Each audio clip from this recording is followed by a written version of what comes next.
그러한 내용들이 잘 이해할 수 없는 옛 시대에 이렇게 하나님이 자기 백성들의 가정을 지켜가시고 의심하는 죄악까지라도 하나님께서 완전하고 온전하게 철저히 이렇게 구별하시고 자기 백성을 인도해 가셨다는 부분을 우리가 살필 때에 우리 하나님의 세심하심과 하나님의 완전하심을 우리는 찬양할 수 있을 것이에요. 여러분, 오늘날 우리는 성령 하나님을 모시고 삶으로 우리가 어떤 죄를 범했을 때에 다른 사람이 내 죄를 알지 못해도, 다른 사람이 내가 죄를 지은 것을 보지 못했어도 우리 안에 계신 성령 하나님이 우리를 계속해서 짓누르셔요. 그래서 견딜 수 없게 하셔요. 우리 안에 있는 죄를 자백하게 할 정도로 그렇게 우리를 깊이 있게 관여하셔요. 괴로워서 못 견디게 하는 거지요. 그래서 우리 안에 있는 죄를 반드시 처리하게 하시는, 우리가 살고 있는 이 시대에는 그런 성령 하나님이 우리를 완전하게 이끌어 가셔요. 완전하게. 그래서 우리는 우리가 지은 죄를 잊어버리지 못하도록 성령 하나님께서 아주 작은 죄악까지라도 우리를 계속해서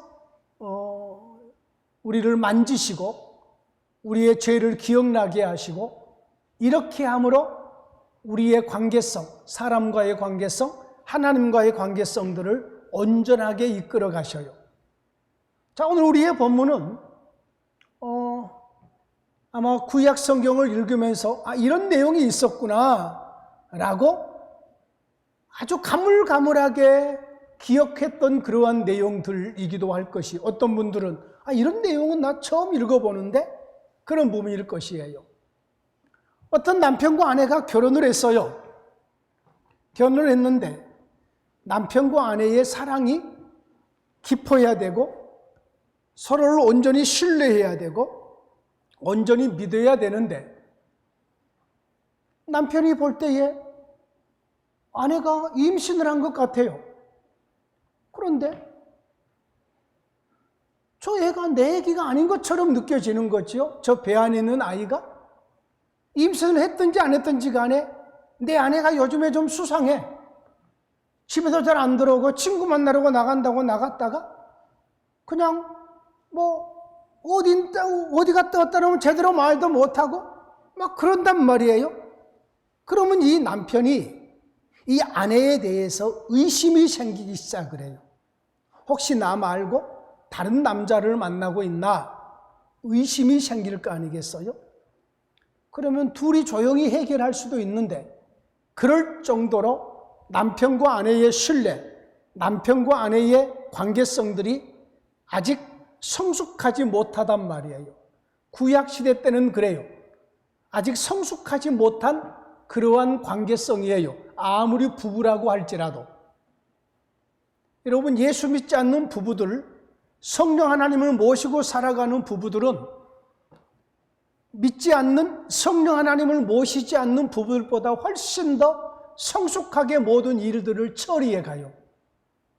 왜냐하면 우리 안에 우리의 상담자이신 성령 하나님이 계시니까. 우리는 그분에게 묻고 그분의 뜻을 따르고 그분의 인도하심을 따라서 행함으로 부부의 관계를 훨씬 더 성숙하게 이렇게 서로 이루어갈 수 있는 거지요. 그러나 성령 하나님을 모시지 못한 사람들의 부부의 관계는 그냥 칼로 물 베듯이 그냥 딱 끝내버리고 그냥 돌아서서 남이 돼버리는 경우들이 많아요. 이것은 하나님께서 원하는 모습은 아닌 거지요. 자, 그런데 오늘 본문 속에 여러분, 예수님의 영을 모시지 않는 교회 밖에 지금 세상 사람들의 부부의 관계가 구약시대의 부부의 관계와 일치해요. 구약시대는 아직 성령 하나님이 개인의 심령 속에 임재하시기 전이었잖아요. 교회 밖에 있는 사람들이 아직 성령 하나님이 그들 가운데 임재하지 않는 상태잖아요. 그래서 구약 시대의 사람들의 배경이나 지금 교회 밖에 있는 사람들의 배경이 거의 비슷해요. 아내가 의심스럽단 말이에요. 그런데 아내가 다른 남자랑 동침을 한 것 같은데 아무도 본 사람이 없어요. 증거물도 없어요. 심증은 가는데 물증이 없어요. 이럴 때에 남편의 입장에서 계속해서 마음속에 죄를 짓고 계속해서 아내에 대해서 의심을 하고 이러다 보면은 가정의 핵심인 부부의 관계가 서운해지기 시작할 것이고 이러면은 가정이 깨지기 일쑤일 거 아니겠어요?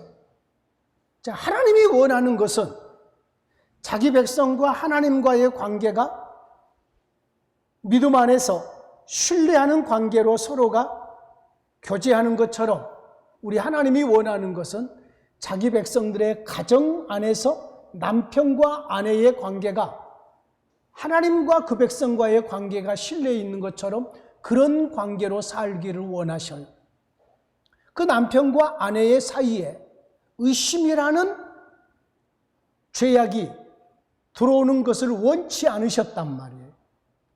그래서 하나님께서는 이 의심의 소재를 드리게 해요. 의심의 소재. 조금 앞으로 가면은 이것을 의심의 소재라, 죄악을 기억나게 하는 기억의 소재라 두 가지 이름을 붙였어요. 자, 남편이 의심을 해요. 그러면 그 남편이 그 아내를 의심하는 것에 대해서 아내를 데리고 제사장에게로 가요. 그리고 그 아내를 위해서 보리가루 10분의 1 에바를 헌물로 드려요. 거기는 기름도 안 붓고 향유도 안 붓고 그냥 아무것도 안 주고 이 보리가루를 가지고 소재를 하나님 앞에 드리게 해요. 드리게 하는데 성전 바닥에 있는 것을 빗자루로 쓸어요. 그리고 거기서 나오는 먼지를 취해서 제단에 있는 물두멍에 있는 물을 떠다가 이 가루를 위에다가 집어넣어요. 집어넣고 이 여인으로 하여금 마시게 해요. 이 여인이 다른 남자와 문제가 생겼다면은 불륜을 저질렀다면은 배가 붓고 넓적다리가 마르고 그런 일이 있을 것이에요. 자, 그런데 아무 일이 없으면 그냥 그 물이 그 여인에게 아무 해가 되지 않겠죠? 이것은 임신이 안 된 상황 속에서 의심이 생겼을 때에 드러나는 의심의 소재일 것이에요. 그런데 입덧을 하고 막 그러는데 의심이 생긴단 말이에요. 이때는 또 어떻게 하느냐면 저주가 되게 하는 글을 제사장이 두루마리 종이, 가죽 종이에다가 이것을 써요. 저주가 되게 하는 것을. 이것을 물을 떠다가 그 물에다가 빨아요. 그러면 그 물이 이제는 글을 썼으니까 글 쓰는 이 액체가 그 물에 들어가서 물이 색깔이 달라지겠죠? 이 물을 마시게 해요. 이 물을 마시게 하는데 만약에 이 여인이, 이 아내가 다른 남자랑 썸씽이 있었다거나 그런 일이 있어가지고 임신을 했다면은 그 물이 그 속에 들어가서 배가 붓고 넓적다리가 마르고 그리고 아이의 모든 문제가 이제는 그 안에서 문제가 생겨서 떨어지겠죠. 그런데 이 여인이 내 안에 있는 아이는 내 남편을 통해서 임신을 했노라고. 나는 다른 남자를 만난 적도 없고 나는 불륜을 저지른 적도 없고 나는 부끄러울 것이 없다. 그리고 그 물을 마시면은 아무 해가 일어나지 않고 임신을 하게 될 것이라는 그러한 내용이에요. 오늘 우리의 본문이 바로 이런 내용이에요. 자, 여기서 여러분 남편의 입장이 어떤가? 아내의 입장이 어떤가? 이것을 지금 얘기하려고 하는 게 아니에요. 우리 여자분들은 나를 의심한 그런 남자랑 아예 안 살고 끝내버리지. 그 물을 왜 마셔? 왜 제사장이로 가서 왜 그래? 나를 의심하는 그러한 남자랑 내가 어떻게 살아? 그 물 마시고 나서 깨끗하다. 그럴지라도 나는 그 남자랑 더 이상 못 살아. 끝낼 거야. 지금 이런 얘기를 하려고 하는 게 아니에요. 이것은 여자의 입장에서 이 말씀을 읽으려고 하는 것이고, 남자의 입장에서 또 의심이 가면은 이 의심 가지고 평생 못 살 거 아니야. 그러니까 이 의심이 확실하게 끝날 수 있도록 제사장에 가서 이렇게 하는 것은 당연한 것 아니냐. 이런 어떤 이야기의 주장을 펼칠 수 있지만, 오늘 본문의 이야기는 남자의 입장과 여자의 입장을 얘기하려고 하는 것이 아니라 하나님께서 자기의 백성들의 가정에 죄악이 들어왔으면 이 죄악에 대해서 반드시 집어내서 죄악의 문제를 처리하시고, 만약에 아내가 다른 남자와 불륜을 저질러서 동침을 했는데 본 사람도 없고 증인도 없고, 그런데 남편은 심증이 간단 말이에요. 어떤 남자랑 좋아하는 것이 심증이 가요. 그리고 이것은 문제가 있다.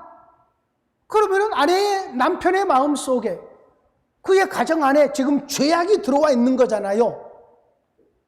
사람들은 몰라도, 증인은 없어도 우리 하나님께서 보실 때에 그냥 하나님께서 처리해 버리시면 될 것이에요. 그런데 하나님은 한 가정만을 생각하는 것이 아니라 이스라엘 백성들의 모든 가정이 모두 다 건강한 가정이 되기를 원하셔요. 이 법을 하나님이 정해 놓으시면 여자들이 남편을 두고 함부로 나아가서 바람을 피우며 불륜을 저지르겠어요?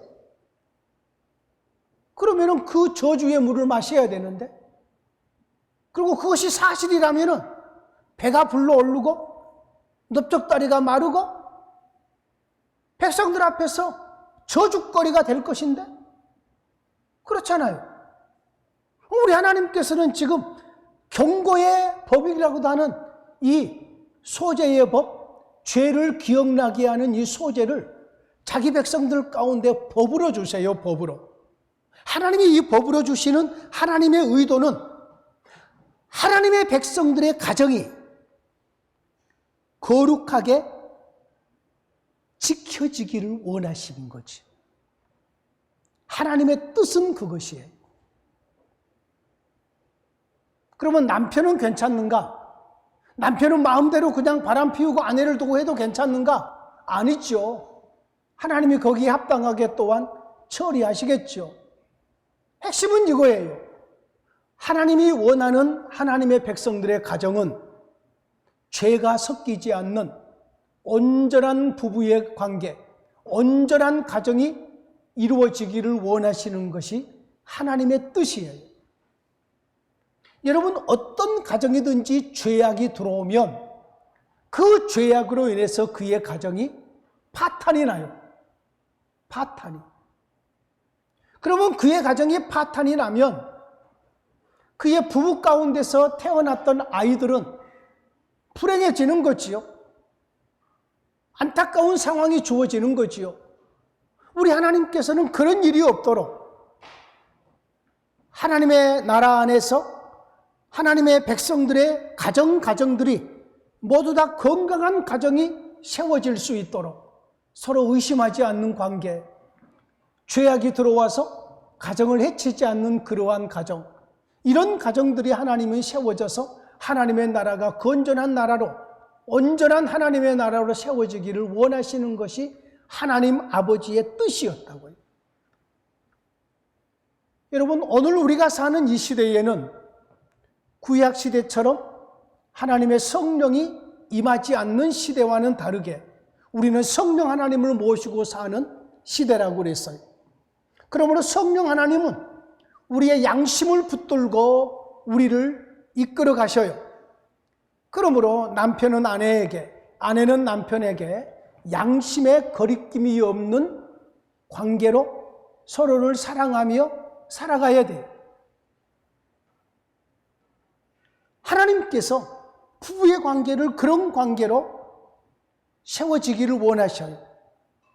그래서 부부의 관계는 이 사이에 어떤 죄악도 들어와서는 안 돼요.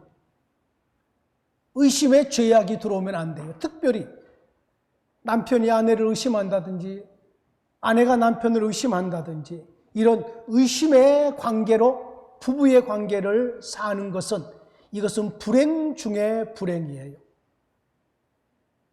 처음에 결혼할 때에 하나님 앞에 성부와 성자와 성령의 이름으로 부부가 된 것을 선언하고 서로를 검은 머리 팥불이 될 때까지 서로 사랑하기로 책임을 다하기로 많은 사람들 증인을 세워놓고 서약까지 하면서 부부의 관계가 맺어지잖아요. 이런 부부의 관계가 서로를 믿어주고 서로를 채워주고 서로의 힘이 되어주고 서로의 연약함에 도와주고 이러면서 부부의 관계를 살아가야 돼요. 계속해서 어떤 부분에서 요구만 하고 나는 아무 책임을 행하지 않고 이런 관계가 되어서도 안 될 것이에요. 때로는 힘이 들어도 내가 감당할 부분을 감당하면서 성령 하나님이 나에게서 은혜를 주신 대로 힘을 주신 대로 남편과 아내의 자리에서 그 역할들을 충실하게 잘 감당해내는 그런 은혜가 있어져야 될 것이에요. 오늘 아침에 유초등부 예배를 드리면서 우리 아이들에게 그런 질문을 해봤어요. 너희들은 집에서 무슨 일을 하느냐? 라고 물어봤어요. 그런데 한 아이가 내 할 일 해요. 그러더라고요. 내 할 일. 너 할 일이 도대체 뭔데? 라고 물어봤어요. 근데 우리 아이들이 집에서 그런 대로 일을 잘하고 있어요. 예? 빨래도 하고요. 세탁기 돌려서 빨래도 잘 놀고 그리고 청소도 하고 신발도 정리하고 어떤 애들은 밥도 하고 막 그냥 뭐 설거지뿐만 아니라 많은 일들을 우리 아이들이 하고 있는 것 같더라고요. 예? 공짜 밥은 먹고 있지 않는 것 같아요. 공짜 밥은. 그런데 특별히 부부의 관계에 있어서 아내는 아내의 일들, 남편은 남편의 일들을 충실하게 감당해야 될 것이에요. 그러지 않고 아무것도 하지 않고 대접만 받으려고 하면은 지금의 시대는 함께 살기 어려운 시대가 된 거지요. 여러분, 이웃 일본이 황혼 이혼이 많은 나라예요. 일본은 여자들의 습성상 남편에게 순종을 잘하는 그러한 민족이에요. 그래서 남편 앞에서 무릎 꿇고 있는 모습들, 뭐 전적으로 복종하는 모습들을 우리는 영화나 매스컴을 통해서 많이 봐요. 그렇게 가부장적인 그러한 제도적인 속에서 남편에게 그렇게 복종하면서 살아오죠. 일본이 그래요, 일본이. 그러고 나서는 남편이 이제 퇴직금을 딱 받아오는 그날 딱 이혼 서류를 제출하는 거죠. 그 퇴직금의 절반을 딱 나누어서 남편은 남편대로 아내는 아내대로. 그래서 황혼 이혼이 많은 나라가 일본이에요. 일본. 우리나라도 거의 못지않아요. 요즘에 초론이라는 그러한 새로운 단어가 나와서 이혼은 아니어도 황혼 이혼은 아니어도 서로 따로따로 우리의 결혼을 졸업한다. 그런 의미에서 남편은 남편대로 다른 곳에서 살고 아내는 아내대로 다른 곳에서 사는 이러한 경우들이 있어요. 참 안타까운 모습이지요. 여러분, 예수 믿는 우리의 삶은 우리 아이들에게도 그 얘기했지만 내가 예수님을 믿고 착해지는 것을 가족들에게 증명해 보일 필요가 있어요. 내가 예수님을 믿고 이렇게 선한 사람이 되었다. 내가 예수님을 믿고 이렇게 사랑의 사람이 되었다. 이것을 가족들에게 증명해 보이는 거예요. 내가 봉사에서 부지런히 일을 하고 섬겨서 내가 가족을 이렇게 사랑합니다. 내가 아내를 이렇게 사랑합니다. 남편을 이렇게 사랑합니다. 그런 것을 우리가 확증해낼 필요가 있다고요. 확증해낼 필요. 아마 오늘날에 이 하나님의 이 말씀의 법이 아내가 조금 의심스러워서 이렇게 저주의 물을 마시게 하면은 아마 함께 못 살고 전부 이혼할 거예요. 예수 믿는 가정이라고 할지라도 나를 그렇게 의심하고 이런 저주의 물을 마시게 하고 제사장에게 부끄러움을 당하고 나는 깨끗한데 나는 이 물 못 마시겠다. 나는 이런 일을 나를 의심하는 당신하고는 같이 못 살겠다. 이러면서 여건이 신장이 되어서 지금은 뭐 이러한 법이 오늘날에 시행된다면은 아무도 부부로 함께 살지 못할 것이에요. 그런데 구약 시대의 하나님은 여자들로 화나게 하기 위해서 이 법을 주신 것이 아니라 하나님의 백성의 가정을, 부부의 관계를 더 깊고 온전하게 세워가기 위해서, 가정을 온전히 세워가기 위해서 이 법을 하나님이 주셨다. 그러면 가정이 온전히 세워지면 이 가정이 모여서 구약의 이스라엘 나라가 세워지는 것이기 때문에, 이것은 가정이 온전히 세워지길 원하시는 것은 이스라엘의 온 나라가 온전히 세워지는 것이고, 부부의 관계가 신뢰있는 가정으로 관계가 맺어지는 것은, 이것은 또한 확대되면은 온 이웃과 이스라엘 백성들과의 관계가 온전해지는 것이란 말이에요. 그래서 오늘 우리의 제목을 온전하신 하나님이라고 잡은 거지요. 하나님이 이 법을 주시는 의도가 무엇인가? 부부의 관계를 온전하게 하시려고, 죄악이 부부 속에 들어오지 못하게 하시려고, 의심의 작은 죄악이라도 하나님께서는 온전히 그 부부의 관계성 속에서 떨쳐버리게 하시려고 하나님은 이 법을 자기 백성들에게 주셨다. 우리 하나님은 이런 온전하신 분이시라. 우리가 사는 이 시대에는 성령 하나님의 감동과 성령 하나님의 인도하심을 따라서 남편은 남편의 자리에서, 아내는 아내의 자리에서 성령 하나님 앞에 부끄러움이 없는 성령 하나님의 감동과 이끄심을 따라 살아가는 온전한 부부의 관계로 살아가야 될 줄로 믿습니다. 기도하겠습니다. 하나님 감사합니다.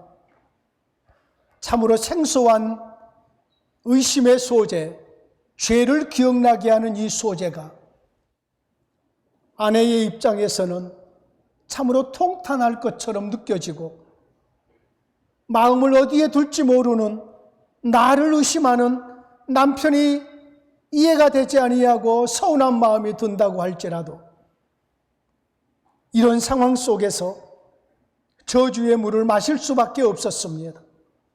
하나님 아버지, 그래서 아무 죄가 없이 무고하면은 그 저주의 물이 그에게 아무 해를 끼치지 않았지만, 그가 죄를 지어서 아내의 자리를 이탈했다면 배가 부어오르고 넓적다리가 마르고 이스라엘 중에서 저주거리가 되었습니다. 하나님 아버지, 하나님이 이렇게까지 하시면서 부부의 관계를 온전하게 하시고 죄악이 들어오는 것을 허락하지 않으시고 이스라엘 나라의 가정을 지키신 아버지여, 하나님의 일하심이 온전함을 믿습니다. 지금 우리가 사는 이 시대에는 우리 주님의 영이신 성령 하나님이 우리 가운데 함께 하시며, 우리로 하여금 범사의 양심을 따라서 남편과 아내의 자리를 지키게 하시고 우리의 섬김을 다하게 하심으로 가정을 지켜가시는 아버지여, 우리가 하나님 앞에 부끄러움이 없이 우리의 삶을 살아갈 수 있도록 복내려 주시옵소서. 예수님 이름으로 기도하옵나이다. 아멘.